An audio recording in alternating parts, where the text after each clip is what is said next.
매일 아침을 뉴스로 깨웁니다. 신율의 출발 새아침. 오늘 새벽부터 눈이 계속 내리고 있습니다. 지금은 잠시 소강 상태에 접어든 것 같은데요. 오랜만에 서울과 수도권에 대설주의보가 내려졌고요. 도로 역시 곳곳에 얼어붙은 곳이 아주 많습니다. 그래서 오늘은 대중교통을 이용하는 것이 훨씬 합리적 선택일 거라는 생각입니다. 지금 도로에는 좀 차량이 있기는 있습니다만 평소보다 많이 줄은 걸 보니까 많은 분들이 대중교통을 선택하신 것 같은데요. 자, 서울과 수도권은 오늘 오전까지 눈이 계속된다고 하니까 눈 대비 단단히 하시는 것이 좋을 듯 합니다. 신율의 출발 새 아침, 오늘 순서 시작합니다.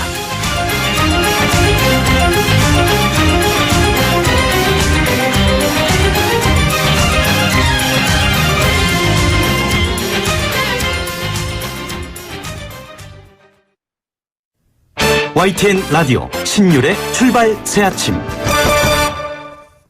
예, 지금까지 들어온 뉴스 백병규 시사평론가와 함께 짚어보겠습니다. 어서 오십시오. 안녕하십니까. 저 오늘 못 오시는 줄 알았어요. 살살. 저는요. 살살 왔습니다. 전 거의 오늘 여기서 방송국에 밤을 샌 거나 마찬가지예요. 너무 일찍 와가지고. 예. 자, 오늘 새벽에 눈이 꽤 내렸는데, 이게 지금 출근길, 자동차도 조심하셔야 되는데, 하지만 인도의 눈에 미끄러지지 않는 시도 걷는 분들이 사실은 더욱더 조심을 해야 되죠. 예. 네. 오늘 서울 같은 경우에는 아마 강서 지역은 한 새벽 4시 넘어서부터 이제 그 눈이 내렸는데요. 꽤 쌓였습니다. 예. 그래서, 물론 이제 큰 간선도로는 뭐 다 이제 많이 녹였지만 그 골목길은 네. 눈이 꽤 쌓여 있습니다. 기상청은 오늘 새벽 기준으로 그 서울과 경기, 인천 등 그 수도권과 그 충청권 일부 지역이 그 대설주의보를 이제 내려놓은 상태고요. 대설 예비특보는 오늘 아침과 오전 강원도와 전라남북도, 경상남도 등으로 이제 확대가 되고 오후에는 이제 경상북도와 제주도 산지에도 좀 발효가 된다고 하죠. 예. 아침 말씀하셨던 것처럼 이 도로 결빙, 출근길에 이제, 좀 조심하셔야 될 것 같고요. 낮 시간이 되면 눈은 대부분 지역에서 이제 그치고 날씨가 좀 개일 전망이지만 기온은,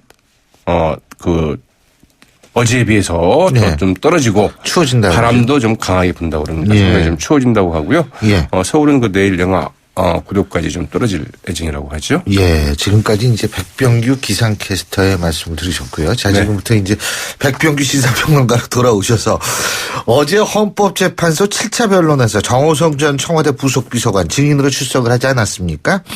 그때 박근혜 대통령도 차명폰을 사용했다 이렇게 증언했다고 그러죠. 네, 대통령 취임 전부터 사용을 했다는 건데 이 차명폰 보다 대중적인 언어로 얘기를 하면 대포폰입니다. 네. 대통령과 통화할 때 업무폰과 차명폰 둘 다 썼고 그중 차명폰을 사용할 때가 더 많았다고 말했습니다. 누가 이제 이 차명폰을 알고 있었느냐? 그러니까는 자신과 이제 이재만 안봉근 전 비서관 등 이른바 문고리 3인방 정도였더라고 이제 이야기를 했는데요. 네. 왜 차명폰, 대포폰을 사용했느냐? 그러니까는 꼭 사찰이나 도감청 우려도 있었지만 북한 감시 우려 등등이 있었다. 그러면서 이제 관성적으로 좀 사용을 했던 것 같다. 이렇게 이야기를 했다고 그러는데요. 네, 사실은 차명폰과 대포폰의 사용은 그 자체가 불법입니다. 네. 네, 상당히 논란이 될 수 있겠고요. 정보통신법. 네. 그리고 무엇보다도 이제 대통령은 국군 통수권자거든요. 네. 이런 분이 이제 말하자면은 보안에 전혀 이 대통령 경호실 차원에서의 좀 보안이 전혀 그렇죠. 네. 이 뚫려 있는 이런 예. 폰을 사용을 했다는 게 사실은 어떻게 이제 이런 일이 있을 수 있었을까 싶기도 하죠. 도청 안 되는 도청 방지하는 그런 전화도 있다고 그러던데. 네. 당연히 있고요. 특히 이제 대통령 휴대전화 같은 경우는 이제 그런데 특히 이제 신경을 쓸 수밖에 없게 돼 있죠. 예. 그리고 이 세월호 참사 당일 이제 박 대통령 행적과 관련해서는 자신이 처음 박 대통령을 독대한 오후 2시경에야 박 대통령에게 전원 구조가 아닌 것 같다. 이렇게 말을 했고 그러니까 박 대통령이 알아보라고 이야기를 했다. 이렇게 이제 증언을 했는데요. 박 대통령이 그때까지 사태의 심각성을 깨닫지 못했다는 이제 강력한 반증일 수도 있고 그럼 그동안 뭐 했느냐 이제 이런 반문이 제기될 수도 있는데 어떻든 박 대통령이 사실 그때까지 잘 몰랐다. 이런 것들을 좀 강조하기 위해서 한 증언이 아니냐 이런 해석이 나고 있고요. 예. 또 하나는 이 최순실 씨 등의 그 연설문을 보낸 것에 대해서는 백지땅도 맞들면 낫다는 생각에서 의견을 구한 것이다. 이렇게 이야기를 했고요. 이 박 대통령은 평소 그 워크홀릭 수준으로 밤낮 없이 일을 했다. 이렇게 증언을 했다고 하는데요. 예. 한 누리꾼이 이제 여기에 대해서 그 댓글을 다는 거 보니까 밤낮 없이 무슨 일을 하시는지 좀 궁금하다. 그렇게 있더라고요. 반기문 전 유엔 사무총장이 어제 이명박 전 대통령을 만났습니다. 네, 그렇죠? 네, 오후 4시. 김영삼 전 대통령의 부인 되시는 손명숙 여사도 만났다고 그러나요? 네, 맞습니다. 예. 오후 4시경에 그 테헤란로에 있는 그 이명박 전 대통령 사무실로 이제 찾아갔는데요. 이 30분 정도 비공개 회동을 가졌다고 그러죠. 이명박 전 대통령은 이제 그 유엔 사무총장으로서의 그 10년간의 그 경험을 살려서 한국을 위해서 좀 일해달라 이렇게 뭐 이야기를 했다고 그러고요.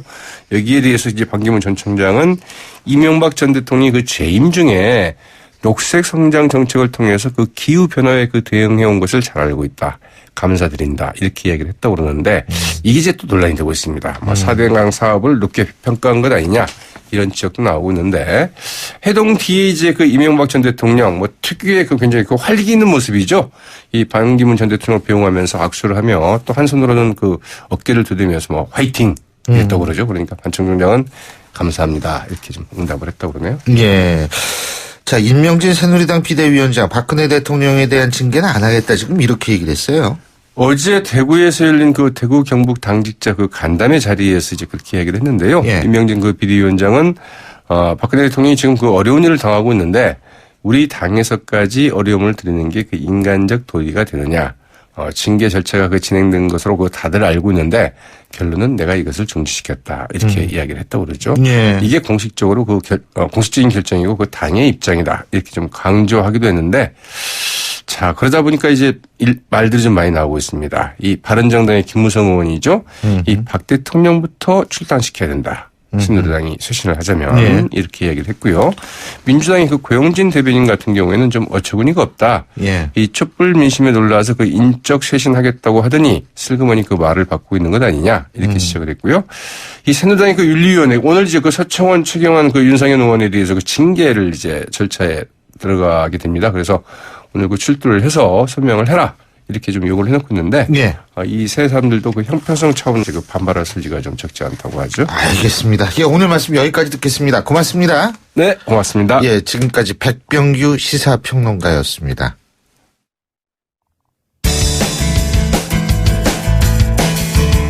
여러분은 지금 FM 94.5MHz로 방송되고 있는 신율의 출발 새 아침을 듣고 계십니다. 의견 주실 분은 짧은 문자 50원, 긴 문자 100원의 이용료가 드는 휴대전화 문자메시지 우물정 0945번으로 의견 남기실 수 있습니다.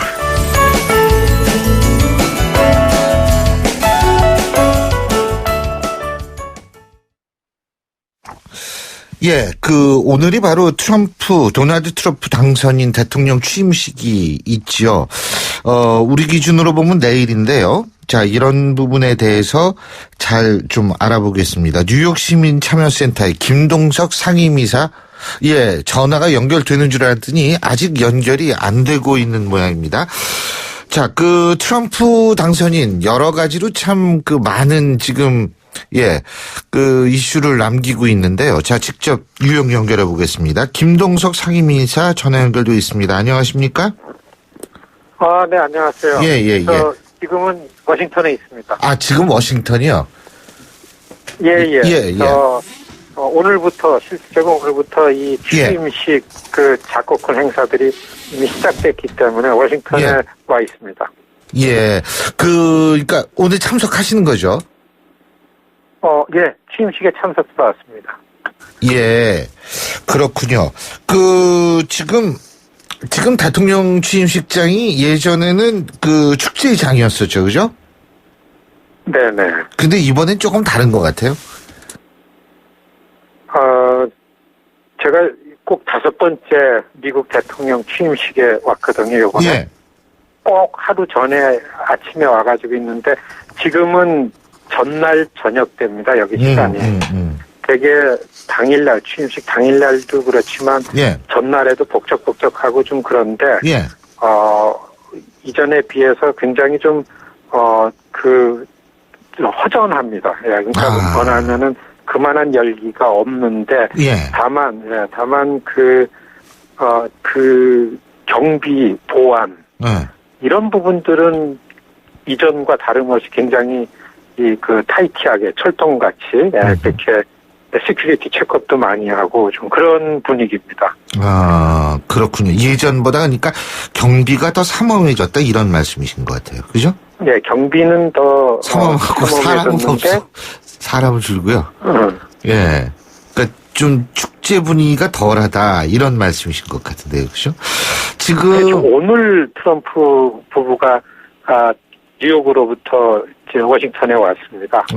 그래가지고 오늘 도착해서 이제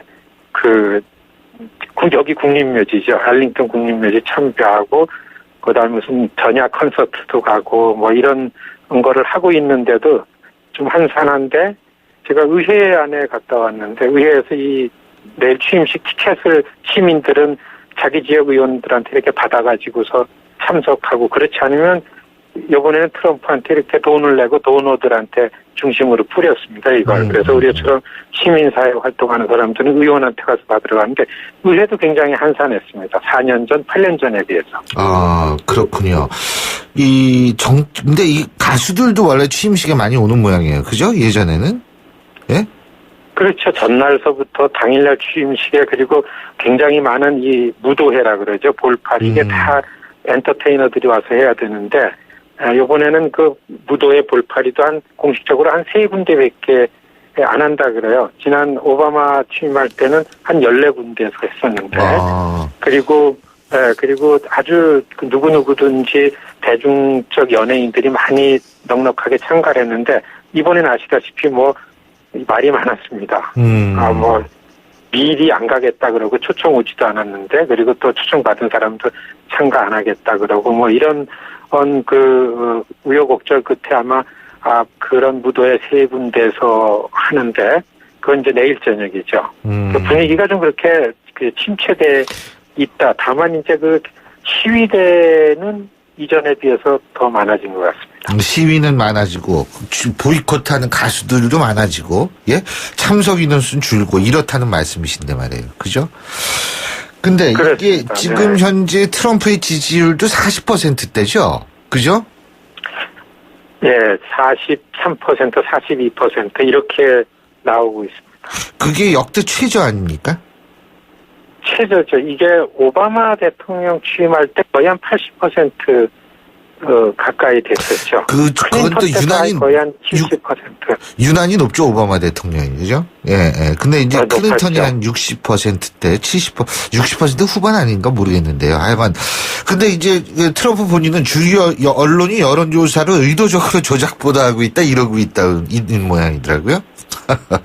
근데 조작은 아닌 것 같은데, 언론이 좀 도외시하는 부분은 분명히 있는 것. 워싱턴 포스트, 뉴욕 타임즈는 이 퇴임 대통령에 더 지금 많은 기사를 할애하고 있습니다. 예, 그러니까 이게 왜 이런지 참 저도 이게 한 30년 살고 대통령 선거 여기 취임식 여기만 집중해 왔는데 이게 왜 이렇게 됐는가 이런 생각이 들 정도입니다.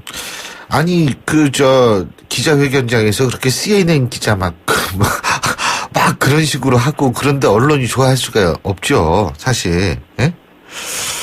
참 아주 독특한. 백악관 프레스 하우스 언론인들 들어와 있는 것도 이제 백악관 바깥으로 옮긴다고 해서 지금 굉장히 언론하고 계속 전쟁 중이죠. 트럼프 인수위원회하고요. 그러니까 이게 그렇죠. 그리고 제가 이게 그냥 궁금해서 물어보는데 지금 대통령이 이렇게 바뀌면은요. 네? 지금 특히 이제 민주당에서 공화당으로 정권 바뀌는 거 아닙니까? 워싱턴 전체에서 한 몇만 명이 이사 나갑니까? 이사 들어오고. 사실 재임될 때는 변화가 없는데 이제 사람이 바뀌는 거 아닙니까? 그렇죠. 네, 사람이 바뀌어야 몇 대. 그래서 45대니까 45번째 분이 이제 대통령이 된 건데요. 네. 이게 잘은 뭔데 가족들까지는 모르는데 한 6천 명의 포지션. 자리가 직장이요. 공직에 있는 사람들이 바뀌게 된다고 하니까, 적은 숫자는 아니겠죠. 그렇죠. 6천 명이 바뀌고 이사 들어오고 이사 나가고 거기 워싱턴의 이사 업체는 특수를 누리겠네요. 그렇지 한 7개월간에 걸쳐서 한 6천여 명의 자리 이동이 되고 그런 거에 대한 그 가족들이 이제 인앤아웃이 예상이 되는 거죠. 예. 자, 그리고요. 오늘 이제 취임 연설도 할 거 아닙니까? 그죠? 트럼프가? 예? 그렇습니다. 예. 예. 오늘 어떤 얘기 할 것으로 알려지고 있습니까? 오바마 때는 사실 하루 전에 연설 프레임이 다 나와가지고 프레스를 했었는데, 예.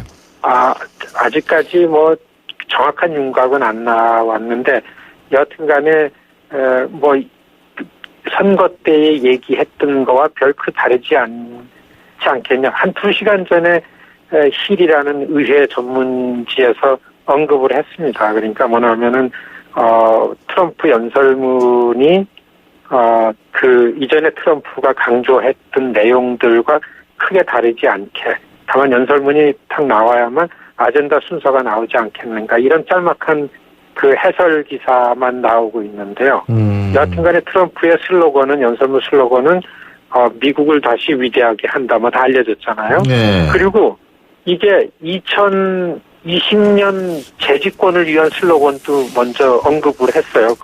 어제 워싱턴 포스트 인터뷰에서 트럼프가 그때 지금은 미국을 다시 위대하게 만든다는데 2020년 가서는 위대해진 미국을 계속 유지한다. 그거 슬로건이라고 얘기를 할 정도로 사람들이 많이 주목하는데 여하튼 트럼프는 굉장히 자신만만하게 백악관을 입성하고 있는 중입니다. 예, 그렇군요. 자, 지금 방금 들어오는 긴급 뉴스 속보 하나만 전해드리겠습니다. 오늘 오전 6시 30분쯤 인천 부평구 십정동 동암역에서 경인선 용산행 급행전철이 동력장치 이상을 일으켰습니다.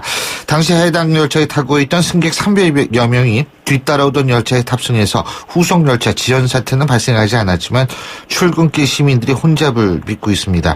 코레일은 동암역을 출발하기 위해서 출력을 높이던 중 이상을 느꼈다는 기관사의 말을 토대로 열차를 구료 차량 기지로 보내서 정밀 검사를 진행할 예정이라고 합니다.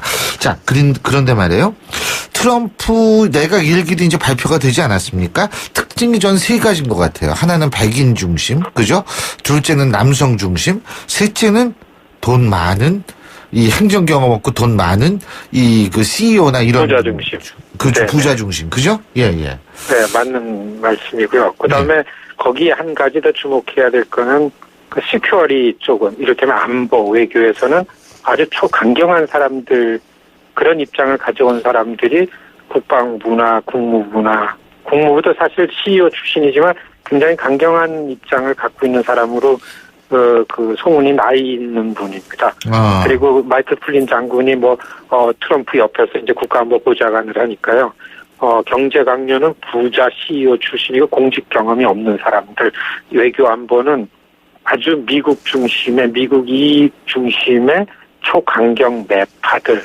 이게 트럼프 출발 내각의 이제 겉에 보이고 있는 특징이라고 할 수 있습니다. 예. 자, 지금 이런 트럼프 행정부, 우리 한인 입장에서 볼 때는 어떤 변화가 있을 거라고 보십니까? 한인 사회는 상대적으로 좀 정치적 결집이 될 가능성이 크고 그런 현상이 올 거라고 봅니다. 대개 이민자들에게 스트레스를 많이 주는 권력이 들어오면 이민자들은 소수계는 자동 결집이 되고 정치적인 목소리를 하나로 만드는 그런 현상이 나타나거든요. 그래서 사실을 보면은 오바마 대통령 고별 연설 때처럼 우리가 2발 앞서갈 것 같이 한 발 빠지는 것 같지만 그래도 이만큼 갈 수 있는 거는, 이런 설명 같은 것들이 지금 미국의 분위기를 잘 말해준다, 이런 느낌이 오고요. LA 뉴욕에 살고 있는 한인 사회는 지금 굉장히 이 트럼프 권력에 대해서 긴장하고 있는 거는 사실이고요.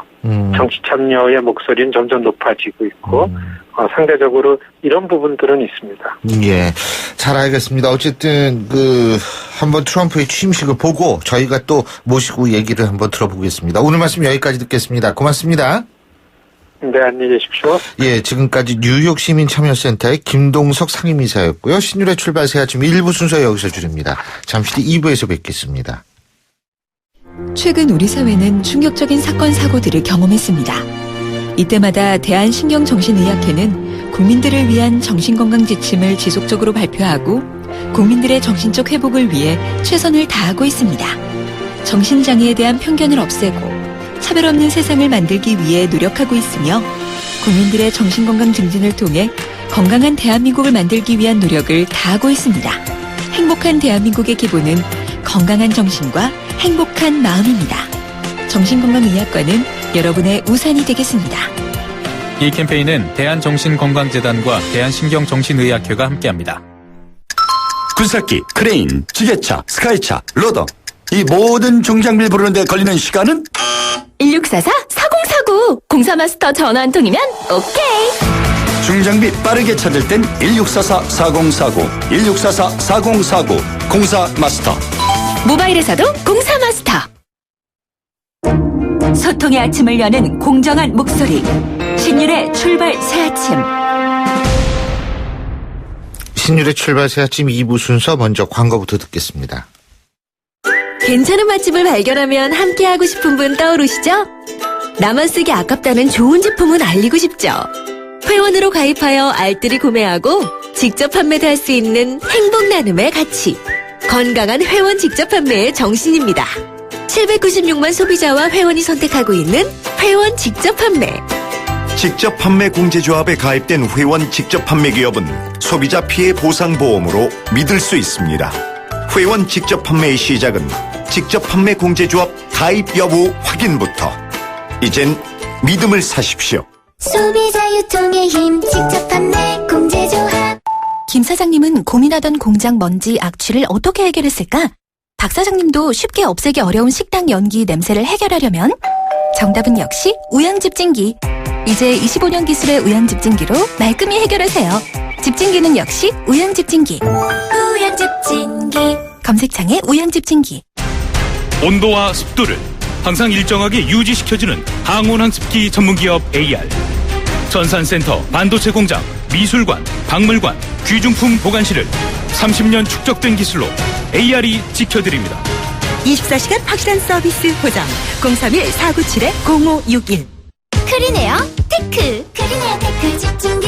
주물 작업, 연마 작업, 페인트 작업. 분진가스, 냄새, 연기 작업장 분진. 이 세상에 못 없애는 분진이 어딨어. 크리네어 테크 기술력이 끝내줍니다. 크리네어 테크. 크리네어 테크 집중기. 선풍기는 돌다 말고 좌석은 딱딱하지만 낯선 여행자에게 말을 건네는 따뜻함이 넘치는 곳. 자의 삶의 여행 3등석 칸이 묻습니다. 행복은 얼마일까요? 질문 여행으로 인도하다. 대한항공 인도 주8회운항. Excellence in Flight. Korean Air. 예, 오늘같이 눈 내린 아침에서 가장 중요한 정보가 있죠. 바로 교통정보인데요. 7시 35분 32초 지나고 있습니다. 김미란 캐스터. 네, 신율의 출발 새 아침 교통정보입니다. 오늘 아침 출근길 내린 눈으로 많이 길이 미끄럽습니다. 조금 서둘러서 대중교통을 이용하시기 바랍니다. 계속해서 제설 작업이 이루어지고 있지만 내린 눈이 얼어붙어서 빙판길로 변해 있습니다. 현재 중부 내륙고속도로는 양평 방면 여주 분기점 500m 못 간 지점에서 대형 화물차가 중앙분리대를 들이받은 후 지금 전 차로를 막고 처리 작업하고 있습니다. 뒤로 차량들이 많이 밀리고 있고 이 부근 통제가 되고 있으니까 참고하시기 바랍니다. 서울 도심에서는 현충로 한강대교 남단 쪽으로 흑성역 부근 다위차로에서 사고가 일어나 처리 작업을 하고 있는데요. 한강을 따라 내부순환로 성산 방면 성산 램프에서 성산대교 구간 2차로입니다. 승용차 간에 부딪힌 사고 여파 때문에 이 부근도 많이 혼잡하니까 참고해서 안전하게 이동하시기 바랍니다. 경인고속도로 서울 방면 인천 시점부터 신월까지 눈길인데요. 신월 부근에서 속도가 떨어져 있고 반대 인천 쪽으로 부평부터 서인천 부근까지도 5km 구간이 정체입니다. 신율의 출발 새 아침 교통정보였습니다. YTN 라디오 신율의 출발 새 아침. 우리나라에서 가장 대중적으로 잘 알려진 법, 여러분 뭐라고 생각하십니까? 글쎄 여러분들 머릿속에 여러 가지 생각이 드실 텐데 지금 그중에서 하나가 바로 김영란법이라고 생각을 합니다. 이 청탁금지법, 김영란법, 이게 작년 9월부터 시작을 해서 오늘로 시행 115일째인데요. 우여곡절 끝에 시행이 됐지만 이번에는 개정 논란에 불이 붙었습니다. 원래 김영란법 식사는 3만 원까지, 선물은 5만 원까지, 경조사비는 10만 원까지 이렇게 가격 상한선이 딱딱 정해져 있었죠.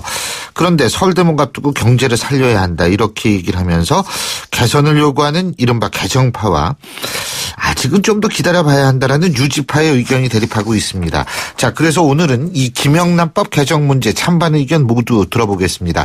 먼저 개정하자는 의견부터 들어보죠. 소상공인연합회 최승재 회장 전화 연결돼 있습니다. 최 회장님 안녕하십니까? 네, 안녕하세요. 예.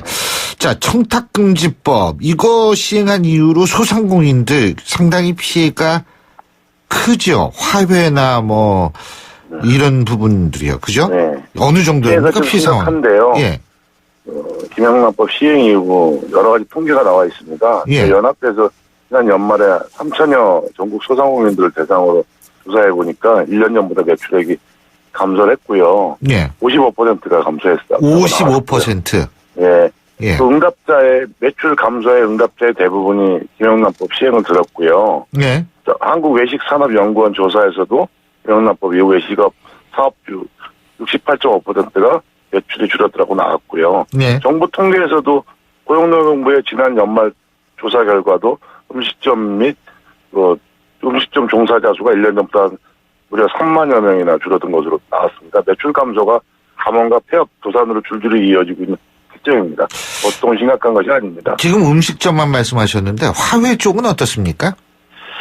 화훼는 거의 폭탄을 맞은 수준이고요. 승진 축하난 같은 건 아예 관공산으로 들어갈 수가 없습니다. 예. 경조 화환도 대부분 끊겼고요. 외식업도 앞서 말씀드린 데 엄청난 피해를 입고 있지만 유통선물도 요새 근자의 명절 선물 같은 거 보면은 국산 농산물, 공산품 가리지 않고 전부 다 지금 없어진 상황이고요. 전 업종이 위기 상황이라고 보면 됩니다. 예. 특히 이제 그 한우 농가라든지 이런 분들도 피해가 좀 있으실 것 같은데 말이에요. 그죠? 네, 맞습니다. 예. 네. 근데 지금 이제 식사 3만 원, 선물 5만 원, 경조사비 10만 원 이거잖아요. 이거를 지금 많이 바꾼다면은 최 회장님 입장에서는 얼마 정도로 바꿨으면 좋겠어요? 김영란법은 3만 원, 5만 원, 10만 원 규정은 어디까지나 예외 규정일 뿐인데요. 이 법에 적용 대상자들은 아예 청탁을 받으면 안 되는 것입니다. 근데 이 청탁이라는 게 감사의 인사 같은 것도 오해 소지가 있고요. 이러니까 아예 시범 케이스라는 게 있어서 안 걸리려고 아예 안 만나고 선물도 안 주고받는 부분이라서 사실은 이 금액을 그냥 절대적으로 평가할 것이 아니라 김영란 관련된 부분 이거에 대해서 이 청탁성이냐 이 감사성이냐 이런 부분도 한번 고민해볼 필요가 있다고 생각합니다. 그래서 어떻게 조정돼야 된다고 보시는 겁니까? 김영란법 의회 많은 음식점에서 일명 김영란 세트라고 29,000원짜리 세트를 내놓고 선물도 49,000원짜리 만들고 있는데요. 이런 것들은 지금 현재 이런 것들도 서로 안 나가고 있거든요. 저렴하게 만나고 주고받는 이렇게 생각할지 모르겠는데 아예 안 만나고 선물 안 하는 것이 문제인 것입니다. 그러니까 사람들이 위축이 된 거죠. 그래서 적용 가액의 대폭적인 상향이라는 것도 이루어진다고 생각을 하고 있고요. 어느 정도요? 어느 정도? 최소한 음식점 같은 경우는 5만 원 정도까지는 상향 조정된다고 생각하고요. 예. 선물도 5만 원 정도가 아니라 7만 원 정도는 돼야지 국산 농산물이 10만 원이요? 네, 7만 원이요. 7만 원. 7만 원. 그러니까 5, 70 이렇게 해야 된다. 경조사비 같은 경우는 거꾸로 저희는 사실은 10만 원이라는 게 어떤 가이드라인이 된 것 같아서 경조사비 내려도 된다고 문제없다고 생각합니다. 그러니까 10만 원 안 하면은 왠지 모르게 받는 사람도 날 무시하나 뭐 이렇게 될 수가 있으니까요. 실질적인 소비에 관련된 부분보다 경조사비는 사실은 조금 문제가 있다고 보고요. 그렇게 생각하고 있습니다. 알겠습니다. 근데 이게 어쨌든 다음 주 이제 이 설 명절인데 설에는 김영란법 적용을 배제해야 한다 이런 얘기도 있는 모양이에요. 그 설이라는 것이 1년 중에서 가장 큰 대목이라고 할 수 있습니다. 상인들한테는. 그런데 이 설 명절의 자체에 사람들이 선물을 아예 주고받지 않으려는 부분도 있고요. 또 한 가지는 그 농업진흥청 연말 조사에 따르면 소비자 42%가 김영란법 이후 선물용 농식품 구입을 줄였다고 했습니다. 저희 매출은 반토막이 났다고 생각하거든요. 이런 것들을 49,000원짜리가 뭐가 안 나가는 겁니다. 저렴한 공산품이나 농산물로 선물을 옮겨갈 거라고 예상을 했지 않습니까? 그런데 그렇지 않습니다. 지금은 아예 설명절도 안 하고 있고 그것도 그나마 대체된 것도 외국산 농수산물로 대체가 됐거든요. 외국산 저급 농산품으로. 이러다 보니까 설명절만이라도 소상공인에 관련된 데서 특례를 좀 조항해서 설명절이 좀 소비가 이루어져야 된다고 생각합니다. 요새는 무조건 소비 안 하는 것이 근검 전략이 좋은 게 아니거든요. 대수가 살아나야 된다고 생각합니다. 예, 그러면은 앞으로 이거 개정 관련해서 어떻게 활동하실 생각이세요? 저희는 이 김영란법에 관련된 부분에 대해서 소상공인 특례 적용 등이 좀 있어야 된다고 생각을 하거든요. 모든 것을 테이블에 올려놓고 구체적인 논의를 해야 된다고 생각합니다. 왜냐하면은 그 조금만 생각하면 더 긍정적이 될 수 있습니다. 예를 들자면 소상공인 김치찌개집에서 만났다고 하거나 아니면 동네 슈퍼에서 선물을 샀다고 하면 아예 조사를 하지 않고 소상공인 인증업소에서 식사나 선물은 예외를 하는 소상공인 특례 적용이 필요하다고 보고요. 대기업 프랜차이즈나 백화점 대형마트 호텔 등은 그대로 좀 단속하고 이렇게 하면은 오히려 소상공인 골목상권이 살아날 수 있는 기회가 된다고 생각을 하고 있습니다. 예, 잘 알겠습니다. 오늘 말씀 여기까지 듣겠습니다. 고맙습니다. 네. 지금까지 소상공인연합회 최승재 회장이었고요. 자, 계속해서 이 청탁금지법 개정을 반대하는 측 입장 들어보겠습니다. 중앙대학교 사회학과 신광영 교수 전화 연결합니다. 신 교수님 안녕하세요. 예, 안녕하세요. 예. 자, 지금 저희가 청탁금지법 개정하자는 소상공인연합회 측의 입장을 들어봤습니다. 예? 네네. 그리고 정부도 약간 좀 개정 쪽으로 흐르고 있는 것 같은데, 여기에 대해서 어떻게 보십니까? 예, 소상공인연합회 회장님께서 인터뷰를 하셨는데요. 예. 현재 경제적으로 어려운 거는 다 아는 사실이고요. 그리고 그러한 것이 소상공인뿐만 아니라 여러 사람들이 다 좀 경제적으로 어렵죠. 안녕하세요? 예, 말씀하세요. 그래서 사실은 이제 경제적으로 어렵다는 것 자체가 청탁금지법을 개정하자는 것에 중요한 어떤 그 계기가 될 수 있다는 이런 주장이 이제 등장하게 되는데, 사실은 우리가 좀 더 생각해 볼 점은 과연 청탁금지법 도입으로 인해서 경제가 전체적으로 어려워지고 소상인들의 어떤 여러 가지 어려움이 만들어진 것인가, 이것을 단적으로 이야기하기는 좀 힘든 부분이 있는 것 같아요. 그래서 개별적으로는 예를 들어서 꽃값이 좀 제한이 생겼다든가 하는 점에서, 그러니까 교수님 말씀은 직접적인 연관성을 발견하기 어렵다. 이거죠? 전체적인 거시경제적인 차원에서 그것을 연결하는 것은 좀 무리인 것 같고요.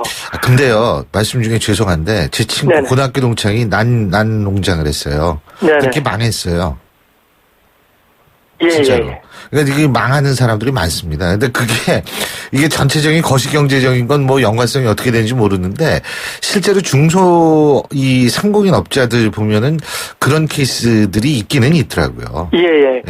저는 이제 그 부분과 관련해서, 사실은 이제, 청탁금지법에서, 여러 가지 선물이나, 그런 것에 상한선을 바꾸는 것이 아니라, 다른 경제 정책을 통해서 지원해주는 그런 소상공인을 지원해주는 경제 정책을 통해서 그런 문제를 해결하는 것이 더 장기적으로 안정적으로 경제에 도움이 되지. 경제 정책 어떤 거를 시행을 하면 도움이 될까요? 예를 들어서 소상공인들의 어떤 세금 혜택이라든가, 그다음에 이제 여러 가지 경제적인 어려움을 지원해주는 지원 제도라든가, 그런 것을 통해서 문제를 해결해야지, 이런 청탁금지법을 개정해서 전체적으로 어떤 부정부패와 관련된 그런 문제를 해결하기 위한 입법의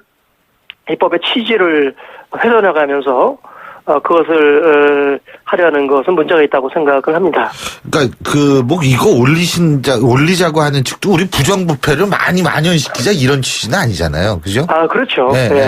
그런 점에서 이제 좀 더 두 가지, 하나는 이제 부정부패를 척결하고, 또 다른 한편으로는 소상공인들의 경제적인 지위를 안정적으로 유지시킬 수 있는 그런 것을 분리해서 하나는 경제정책, 또 하나는 이 청탁금지법 이런 것들을 조금 더 글로벌 스탠다드 수준에서 유지하고 강화시키는 그런 것이 필요하다는 지금 글로벌 스탠다드라고 말씀하셨는데 지금 네네. 외국 같은 경우에도 청탁금지법이 있는 나라들이 있죠.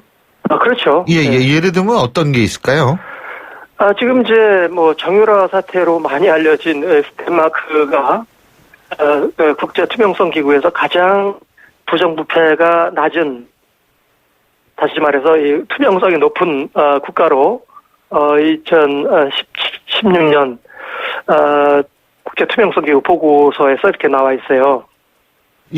그런 나라에서는 100점 만점에 91점을 받아서 그렇게 됐는데요. 제 얘기는 제가 질문의 핵심 뭐냐면 외국의 청탁금지법이 어떤 사례가 있느냐 이겁니다. 지금 우리가 국제 투명성 지수 얘기하자는 얘기가 아니고요.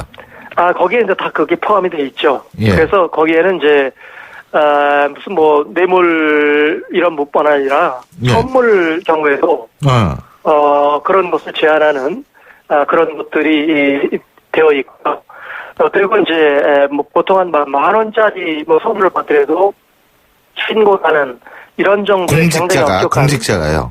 그렇죠. 굉장히 엄격한 그런 규정이 지켜 있기 때문에 사실은 뭐 뇌물이나 선물이나 이런 것 자체를 공적인 그 기관 대상으로 해서 의사결정을 할 수 있는 권력을 사람을 대상으로 해서 그런 것들 제공하는 것 자체가 아예 생각하지 못하는 그런 상황이라고 볼 수가 있겠죠.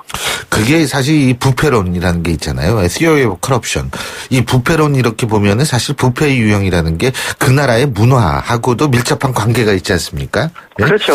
그러니까 이제 우리가 사실 외국 사례를 얘기는 하긴 했지만 우리나라 사례하고는 좀 많이 우리나라 이 경우하고 좀 다를 수밖에 없는 그런 측면도 있는 것 같은데 청탁금지법이 아마 다 필요하다고는 생각하실 거예요. 근데 이게 현실적인 문제하고 부딪혀서 이런 거니까 간단하게 그러니까 이게 안정적으로 뿌리내기 위해서 좀 갈등을 축소하는 방법이 뭐라고 보십니까? 간단하게 시간 관계상.